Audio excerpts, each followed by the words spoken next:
안녕하세요. 축구 전문 기자 한준입니다. 대한축구협회가 샤뉴얼 귀네슈 감독과 3년 계약에 합의했다는 튀르키예 언론 보도 및 귀네슈 감독 선임이 유력하다는 국내 언론 보도를 전면 부인했습니다. 아예 오보라고까지 언급하면서 강력하게 부인한 것은 이번이 처음인데요. 이전에도 여러 감독들의 협상 상황과 또 유력하다는 보도들이 나왔을 때는 신중하다는 자세, 말할 수 없다라는 자세였지만 이번 보도만큼은 정말 적극적이고 확실하게 부인했다는 점에 있어서 귀네슈 감독 선임 및 계약 절차가 진행되는 것은 아니라는 것을 분명히 했습니다. 다만 지금까지 외국인 감독 선임 협상에 있어서 최우선순위 1순위로 알려졌던 제시 마시 전 리즈 유나이티드 감독이 캐나다 대표팀을 선택한 이후에는 신임 감독이 누가 될까에 대한 축구 팬들 그리고 대중의 기대감이 많이 떨어져 있었는데요. 이영표 전 대한축구협회 부회장이 최근 대한축구협회가 깜짝 놀랄 만한 세계적인 감독과 접촉했다며 아주 좋은 감독을 선임하기 위해 노력 중이라고 밝혔기 때문에 화제가 되고 있고 그 인물이 누구인지에 대한 관심과 기대감도 떠오르고 있습니다. 예산 문제로 인해 난항을 겪던 대한축구협회의 새 감독 선임 기류가 어떻게 변화할 수 있게 된 것인지, 그리고 대한민국 축구 대표팀과 연결될 수 있는 현 시점 세계적인 감독은 누구인지, 최신 보도 내용과 축구계 관계자들 사이에 돌고 있는 이야기, 그리고 저희가 대한축구협회가 접촉할 수 있었던 세계적 명장 리스트업까지 분석해서 총정리해드리도록 하겠습니다. 우선 튀르키예 언론 아크데니즈 게르체크가 바로 어제였죠. 5월 18일에 대한축구협회가 샤뉴얼 귀네슈 감독과의 계약에 합의했다. 3년 계약을 맺을 것이다 라고 보도하면서 이 보도가 굉장히 많이 알려졌고 이 귀네슈 감독이 오는구나 이런 생각들이 만연했었거든요. 하지만 이에 대해서 직접 대한축구협회의 국가대표 전력강화위원장 귀네슈 감독과도 면담을 했고 이 많은 협상들을 주도했던 정혜성 위원장이 오보라고 보시면 된다라고 말하며 사실이 아니다라고 공식적으로 강하게 부인했습니다. 그러면서 동시다발적으로 지금까지 대한축구협회의 우선순위 리스트에 있던 감독들의 최신 상황들이 쏟아진 것인데요. 저희가 알기로는 브루노 라즈 감독 같은 경우에는 연봉 문제, 그리고 헤수스 카사스 감독 같은 경우에는 이라크 대표팀, 이라크 축구협회 설득 과정으로 인해서 한국과의 협상이 무산된 것으로 파악이 됐었거든요. 하지만 물론 지난 협상들이 결렬되었을 수는 있지만 완전히 무산된 것은 아니라고 볼 수 있는 정황들도 소개가 되고 있습니다. 우선 브루노 라즈 감독이 최근 야인 생활을 하면서 포르투갈 최대 스포츠 신문 중에 하나인 헤코르드지에 75주년 기념 특집 인터뷰를 가졌는데요. 본인의 자택에서 진행했던 인터뷰, 현재 포르투갈에 머무르고 있는 이 브루노 라즈 감독이 최근에 많은 언론들이 내가 올림픽 리옹 감독직을 약속받았다 이런 보도들을 하고 있는데 그 사항 자체를 부인한 건 아니지만 지금 오늘 시점까지도 나는 리옹의 제안을 받지 못했다 이렇게 얘기를 했어요. 그러니까 그 조항이 있다라고 하더라도 내가 리옹 감독직을 맡게 되는 그런 협의 자체가 전혀 진행되지 않고 있다. 무엇보다 저희가 이전에 말씀드렸던 대로 브루노 라즈 감독이 대한축구협회와 협상할 수 있었던 배경 중에 하나는 우선 기본적으로 리옹에서 현재 피에르 사주 감독이 쿠프 드 프랑스 결승까지 올라가 있고 리옹의 유스팀이라든지 2군팀을 무난하게 이끌면서 지금 1군 감독을 임시로 맡고 있는데 이 감독에게 힘을 실어주는 것은 어떨지에 대한 최근 좋은 평가들이 나오고 있다는 점에 있어서 리옹 감독직을 맡기는 어렵고 또 지금 보타포구에 선임되면서 리옹 감독직을 차기로 약속을 받고 혹은 이 텍스처라는 회장, 미국인 구단주가 소유하고 있는 또 다른 클럽, 프리미어리그의 크리스탈 팰리스라든지 이런 팀들과의 가능성들이 열려 있었지만 크리스탈 팰리스는 글라스너 감독이 잘하고 있고 말씀드린 대로 리옹 역시 사주 감독이 무난하게 팀을 성공적으로 이끌고 있다 보니까 결국엔 라즈 감독의 이 조항을 위약금 정도를 주면서 해제하거나 혹은 라즈 감독이 새로운 팀을 찾게 되면 자연스럽게 이 계약이 무효가 되는 그런 상태를 기대할 수가 있다 보니까 라즈 감독은 아마도 올 여름까지 이런 상황들을 지켜볼 가능성이 있는데요. 그 과정 속에 이제 대한축구협회, 한국 대표팀과 월드컵에 도전하는 것도 하나의 가능성이 될 수 있는 것이죠. 하지만 이영표 전 부회장이 얘기했을 깜짝 놀랄만한 감독으로는 지금 언급된 인물들은 당연히 아니고 라즈 감독의 프로필도 그 정도가 아니라는 점에 있어서 라즈 감독이 리스트에 있다고 하더라도 우선순위라고 볼 수는 없다. 게다가 대한축구협회가 이제 정혜성 위원장을 통해서 여러 감독들과 면담을 하고 그 자신의 전술적인 계획이나 프리덴체에서는 진행했을 때 가장 높은 점수를 받은 게 마시 감독이었고 그 다음이 라즈 감독이 아니라 헤수스 카사스 이라크 대표팀 감독으로 알려졌어요. 이 헤수스 카사스 감독이 그럴 수밖에 없는 게 바르셀로나의 전력 분석관 출신으로서 엔리케 감독의 신임을 얻어서 스페인 대표팀의 수석 코치직까지 맡았고 또 이런 스페인 내에서의 명성과 실적을 통해서 왓포드로 부임했던 하비 그라시아 감독의 수석 코치로도 일을 했고 그 경력에 이어서 이제 이라크 대표팀을 맡았을 때도 아시안컵에서 아주 좋은 이제 경기력을 보여주면서 최근 진행된 AFC 총회와 전력 분석 테크니컬 회의에서 카사스 감독이 굉장히 주목받았고 카사스 감독의 전술 운영이 리포 리포트로 제작되기도 했을 정도입니다. 그러다 보니까 게다가 그런 상황 속에서 이라크가 파리 올림픽까지 진출하다 보니까 카사스 감독이 이제 이라크 올림픽팀의 고문으로 파리도 함께 가기로 했고, 무엇보다 2026년 월드컵 시점까지 계약이 되어 있다 보니까 카사스 감독이 한국 대표팀에 대한 관심을 보였고 제안을 수락했고 PT까지 진행을 했음에도 이라크의 설득에 결국 남게 됐다, 뭐 이런 얘기들이 있었어요. 게다가 이제 예산적인 문제로 인해서 지금 카사스 감독이 이라크 대표팀에서 6명의 스페인 코칭 스태프를 보유하고 있는데, 물론 본인의 연봉이라든지 이 스태프들의 연봉도 높지 않다 보니까 대한축구협회의 예산 안에서 최대한 많은 스태프와 동행할 수 있는 가능성도 있다 보니까 이런 얘기들이 원만하게 진행되는 줄 알았지만, 이라크가 뭐 이런 잡을 수 있는 설득을 할 수 있는 거잖아요. 최근에 이제 이라크 매체의 보도에 따르면 이라크 협회의 설득으로 카사스가 남기로 했다, 이런 얘기들이 있었는데, 추가적으로 나온 보도를 보면은 엘 샤파크라는 이제 언론사에서 이라크 축구협회 소식통에 따르면 아직 카사스 감독이 한국 대표팀의 제안을 받고 진지하게 검토하고 있다, 뭐 이런 얘기가 나왔다고 합니다. 그런데 이 배경에는 카사스 감독의 연봉이 지금 알려졌던 10억 원대보다 조금 낮고, 이게 이제 세후 기준으로 봤을 때 더 낮다라는 것이죠. 그리고 2026년까지 계약이 되어 있지만 그럼에도 불구하고 협상이 진행됐던 이유가, 그때까지 최종 계약이 있기는 하지만 매년 11월 4일마다 계약 조건을 갱신하는 형태, 연간 갱신 형태다 보니까 이 시점이 됐을 때는 조건이나 위약금 없이 풀어줄 수밖에 없는, 본인이 나가겠다고 하거나 혹은 이라크 대표팀에서 내보내겠다고 하면 그 시점에는 계약을 이제 해지할 수 있는 그런 조항이 있다라는 거예요. 그렇기 때문에 실질적으로 대한축구협회가 카사스 감독과의 계약과 협상에 합의를 했다면 부임 시점이라고 할 수 있는 6월부터 11월 사이 이 5개월 정도의 위약금만 부담하면 되기 때문에 실질적으로 이것은 풀어내기가 어렵지 않다라는 것이죠. 다만 최근까지 확인이 난 바에 따르면 카사스 감독과의 협상은 그 외적인 이유로 조금 어려워진 상황이다, 그러면서 우리의 후보가 균예슈 감독밖에 남지 않았다, 이렇게 얘기가 파악되고 있는 것입니다. 그리고 다시 말씀드리지만 이영표 전 부회장의 얘기에 따르면 그 대단한 감독까지 접촉이 되고 있는 과정 속에 카사스 감독이나 라즈 감독도 여전히 우선순위는 아니라는 거예요. 현재 협회에 가용 가능한 예산 안에서의 가장 좋았던 후보인 것이고, 추가적으로 다른 자금을 마련할 수 있는 길이 확실하게 열린다면 이 후보들 대신 정말 대단한 감독을 데려올 수 있는 여지도 있다라는 것이죠. 이 얘기가 바로 하루 전에 있었던 KBS 라디오 뉴스레터 K의 KBS 해설위원 자격으로 출연했던 이영표 전 대한축구협회 부회장의 인터뷰와 코멘트를 통해 나온 것인데요. 이 내용들, 중요한 내용들만 소개해드리면요, 우선 제시 마시 감독 같은 경우에는 우리가 놓친 것이나 빼앗긴 것이 아니다라고 이야기를 했고, 물론 협상을 진행한 것은 맞지만 제시 마시 감독 역시 뭐 연봉 얼마가 모자라서, 조건 어떤 게 모자라서 이렇다기보다는 사실 본인도 애초에 캐나다 대표팀 감독 부임 협상을 동시에 진행하면서 지렛대로 삼아서 캐나다에 부임을 하면서 더 좋은 조건을 끌어내기 위한 협상의 하나의 카드였을 뿐이다라는 주장을 했어요. 이영표 전 부회장의 이야기를 정확하게 옮겨드리면, 마시 감독을 잡은 적이 없기 때문에 놓친 적도 없다고 생각합니다. 왜냐면 저는 개인적으로 마시 감독은 제가 밴쿠버 화이트캡스라는 팀에서 뛰고 있을 때, 미국 메이저리그에서 활동을 할 때 같은 캐나다에 있던 몬트리올의 감독이었는데요. 상대팀 감독이었기 때문에 잘 알고 있는데, 물론 리즈 유나이티드에서도 잘했고 상당히 좋은 경험을 했고 오스트리아 리그에서도 상당히 좋은 경력을 쌓았지만, 감독들은 여러 가지 제안들이 온다면 동시에 올려놓고 캐나다 축구협회와의 유리한 협상을 위해서 우리의 카드를 들고 있었던 게 아닌가라는 생각이 들고, 또한 한국 대표팀 같은 경우에는 최종 예선을 통과해야 하지만 캐나다 같은 경우에는 개최국이기 때문에 이미 본선에 올라가 있고 개최국이 갖고 있는 프리미엄도 어마어마하고 본인의 가족도 살고 있었고 또 편안하고 이미 경험했고 미국인으로서 지리적으로도 또 미국과 캐나다가 가깝다는 점에 있어서 이 지역에 발휘할 본인의 축구 커리어에서의 영향력을 생각한다면 원래부터 마시 감독은 캐나다가 우선순위였고 그 다음이 우리였을 것이다. 캐나다가 자신을 위한 자금을 마련하기 위한 노력을 끌어내고 그 자금적인 조건을 가져오는 동안 우리의 카드를 활용했을 뿐이다 라고 이야기하면서 조금 마시 감독을 우리가 놓쳤다, 빼앗겼다, 협회가 협상에 실패했다, 이런 것들에 대해서는 조금 이제 부인하는 좀 이런 의견을 냈고요. 그러나 이제 진행자가 얘기를 해요. 그래도 감독 협상에 있어서는 연봉이 좀 중요하지 않느냐, 그게 작용되지 않느냐라고 했는데요. 그에 대해서 이영표 전 부회장은 이런 이야기를 합니다. 물론 성향에 따르지만 감독들이 어떤 행선지를 선택할 때는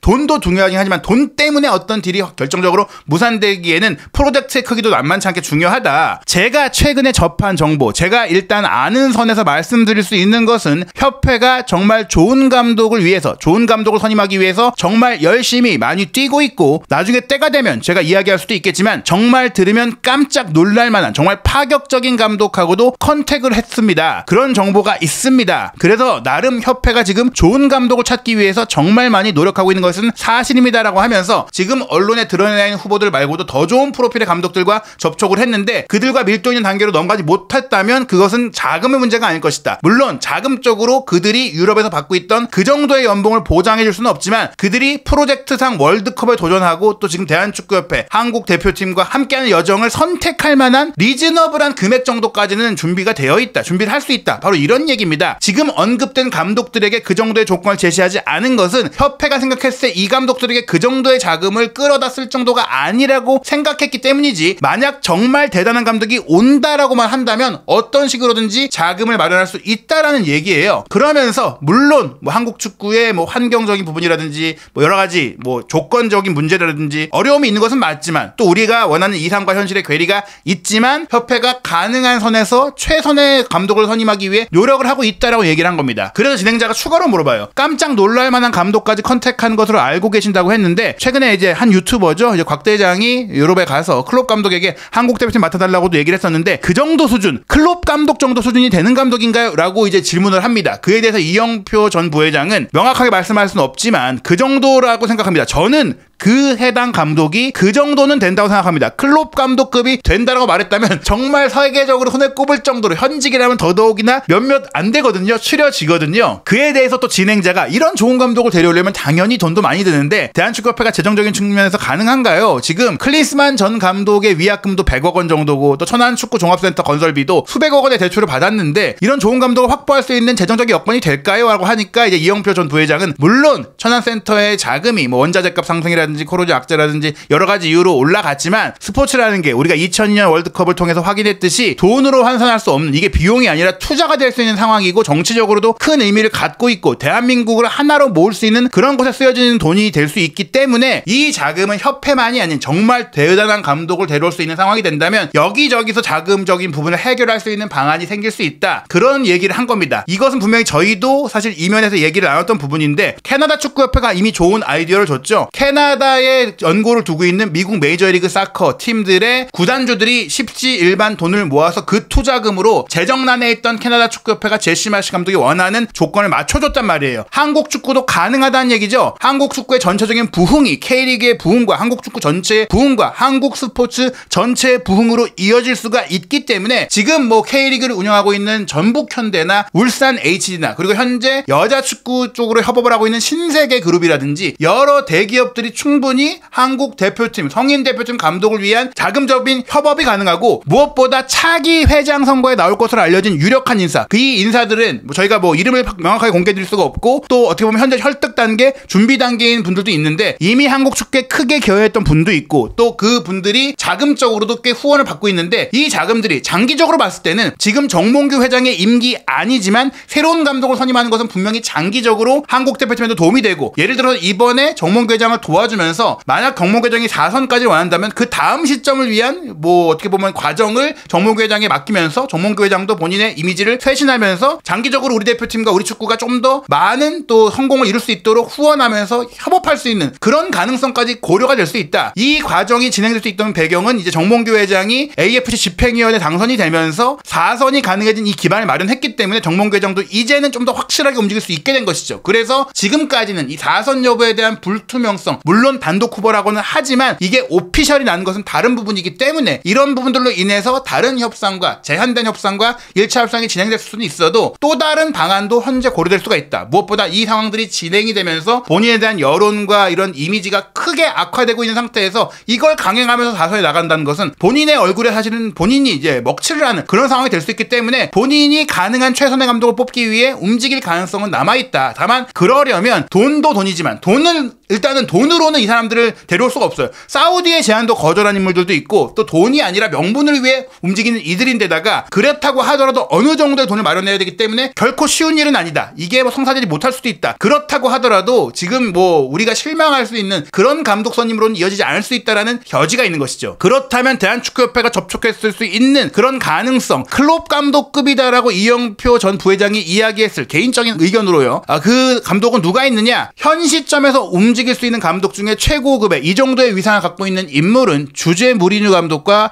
토마스 투헬 감독뿐이라고 생각을 합니다. 그리고 전체 커리어를 놓고 보자면 리버풀 시절에 세계 최고 수준의 명장까지 올라갔고 레알 마드리드까지 지휘했고 현재는 뭐 많이 명성이 떨어져 있지만 그래도 그 방법론적으로 한국 대표팀을 맡을 경우에는 충분히 영향력을 발휘할 수 있는 라파 베니테스 감독이 있고요. 이 라파 베니테스 감독은 이미 클린스만 감독을 선임하는 협상 단계에서도 거론은 되었었으나 베니테스 감독이 큰 관심을 보이지 않아서 무산됐던 바가 있죠. 그리고 지금 올 시즌이 끝나면 바르셀로나를 떠난다 남는다 많은 얘기들이 오가고 있는 차비 에르난데스 감독 역시 실제로 한국과 스페인을 오가는 에이전트 단계에서 이야기가 논의가 됐는데 우선 기본적으로 차비 감독은 바르셀로나 잔류를 선호했고 최근에 공식 발표를 통해서는 조기 종료하기로 했던 그 계약을 이어가기로 했는데 다시 현재 분위기가 심상치 않다. 최근 인터뷰에서 차비 감독은 여전히 그 보도는 사실이 아니다. 나는 문제가 없다라고 했지만 스페인 현지에 있는 기자들은 지금 그 분위기 현장에서의 분위기는 심상치 않았다라고 하면서 차비 감독이 올 시즌이 끝나고 물러날 가능성은 여전히 있다. 뭐 이런 얘기들도 나오고 있거든요. 다만 이 차비 감독 같은 경우에는 지금 떠오르고 있는 감독이다 보니까 이영표 전 부회장이 얘기한 클롭 감독급의 그런 감독이라고 보긴 어려워요. 하지만 후보군에서 접촉할 수 있는 대상은 될 수 있다. 베니테스 감독도 마찬가지다. 그러나 무리뉴 감독과 투헬 감독은 개별적인 선호와 생각에 따라서는 충분히 그 정도 급이라고 볼 수 있어요. 물론 무리뉴 감독이 예전에 비해 하향세에 있고 지금 사실 뭐 무직 상태임에도 불구하고 로마를 떠난 이후 접촉되고 있는 팀들이 튀르키예 팀이라는 점은 분명히 이제 본인이 재기와 명예회복을 노려야 되는 그런 상황이라고 볼 수 있는데 이 시점에서 유럽의 빅클럽들과 연결이 되지 않는다면 무리뉴 감독 입장에서는 물론 최근에 뭐 국내 미디어와의 인터뷰에서도 한국 대표팀에 대한 얘기에 조금 선을 긋긴 했지만 실질적으로 만약에 본인의 차기 행선지에 있어서 한국이 더 나은 옵션이라고 생각이 된다면 고국인 포르투갈 대표팀에 대한 의지를 보이긴 했지만 지금 시점에는 포르투갈 대표팀을 맡을 수 있는 옵션이 없는 상황이라고 봤을 때 한국 대표팀이 만족할 만한 프로젝트와 어떻게 보면 연봉을 어느 정도는 보전을 해준다면 협의가 가능할 수 있다. 그리고 무리뉴 감독이라면 돈 때문에 움직이기보다는 어느 정도 유럽이나 혹은 사우디에서 제시하던 그 거액의 돈은 아니더라도 프로젝트와 명분을 위해서 선택할 가능성도 아예 배제할 수는 없다. 그러나 현재 생각으로 봤을 때는 지금 유럽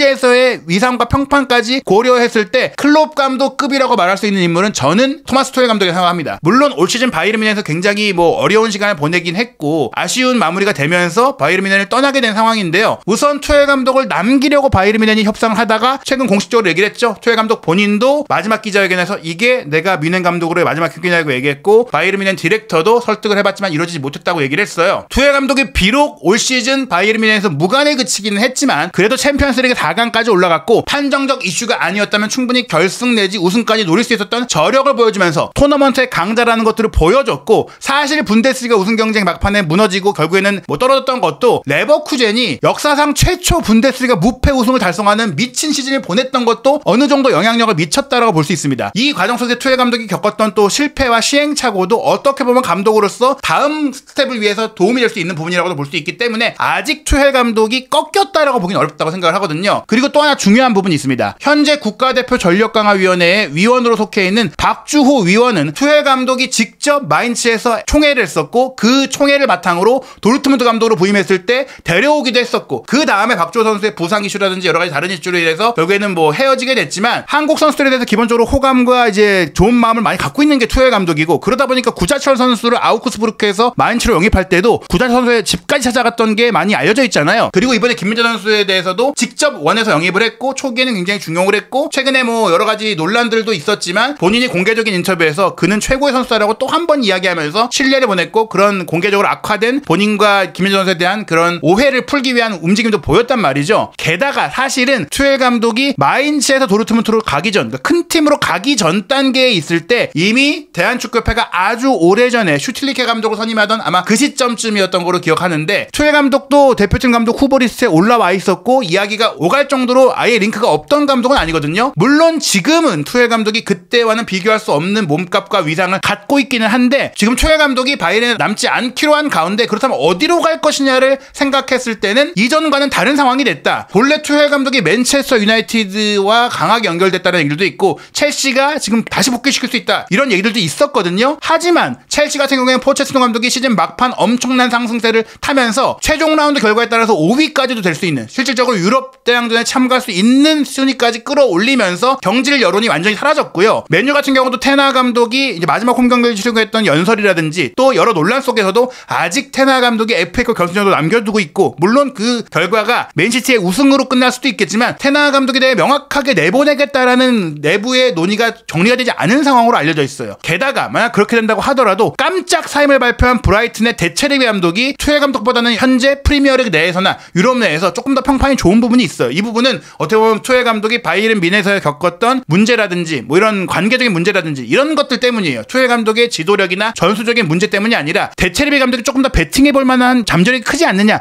이런 정도의 반응인 거거든요. 그런 시점에서 데체르비 감독이 또 지금 FA로 나온다고 해도 한국 대표팀에 도전하는 게 아니라 지금 뭐 유럽 내에서 더 큰 팀으로 가보고자 하는 의지 속에 브라이튼과 계약을 조기에 종료한 것이기 때문에 현 시점에서 클럽급의 위상을 유럽에서 갖고 있는 감독 중에 한국 대표팀과 접촉될 수 있고 그런 연결고리가 있고 그럴 수 있는 상황인 감독은 투엘 감독이 거의 유일하다 싶다는 것이죠. 물론 무리뉴 감독도 있기는 하고 배제할 수는 없지만 최근 무리뉴 감독이 명장로드에 출연하면서 한국 미디어와도 연결이 됐었는데 그 외에 지금 여러 유럽 내 명장들이 한국의 이제 축구계 관계자와 접촉했다라는 정황들이 포착이 됐고 그 과정에는 베니테스 감독도 있고 또한 기성용 선수가 이제 코칭 라이센스를 따기 위한 지금 계속해서 일들을 하고 있고 교육을 받고 있는데 이 과정에서 유럽을 쭉 돌 때도 굉장히 뭐 베니테스 감독을 만나기도 했었고 또 여러 가지 또 인연들을 맺으면서 많은 감독들과 한국 축구의 접점들이 또 늘어나고 있거든요. 현재 유럽의 최전선에서 일하고 있는 감독들과 이런 과정 속에서 또 한국인 유럽파 선수를 응원하기 위해 박지성 전북현대 디렉터가 또 유럽을 돌면서 촬영했던 그런 뭐 미디어 콘텐츠 과정 속에서도 접점들이 있었고 이런 접점들은 결국에는 대한축구협회 내에 있는 인사들과의 접점 그리고 한국 축구가 협상을 하기 위한 접점으로 이어질 수가 있다는 점에 있어서 충분히 이 연결고리가 살아날 가능성은 있다라고 볼 수 있고 이 과정 속에서 정몽규 회장은 지금 뭐 막무가내 식으로 4선에 도전한다 이랬을 때 어느 누구에게도 환영받을 수가 없어요. 이러한 상황에서 본인의 이미지와 여론을 반전시키기 위한 승부수가 될 수 있는 것은 AFC 집행위원으로 선출되면서